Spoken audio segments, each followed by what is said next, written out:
ತಲೆ ಎತ್ತಿದಾಗ ಚೇರ ಗಡಿ ಮುತ್ತಿದಾಗ ಕೊಂದ ಕನ್ನಡದ ಕಪ್ಪು ಮಣ್ಣಿನವನು.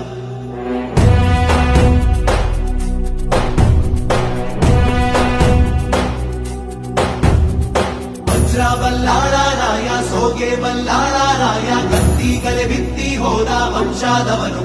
ಈ ಸೀಮೆಗೆ ಶಿವ ನೀಡಿದ